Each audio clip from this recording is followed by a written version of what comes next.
নমস্কার বন্ধু, আজকে আমরা প্যারালাইসিস রোগীর টিএনএস প্লেট আমরা লাগাচ্ছি। এখানে দেখতে পাচ্ছেন টিএনএস ট্রিটমেন্ট চলছে। স্পন্ডালাইসিস, প্যারালাইসিস, নেক পেইন এইসব রোগের জন্য এই টিএনএস প্লেট খুব দুর্দান্ত।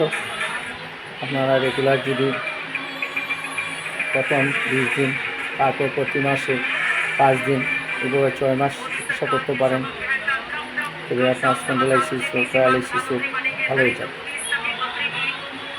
নমস্কার বন্ধু, ধন্যবাদ।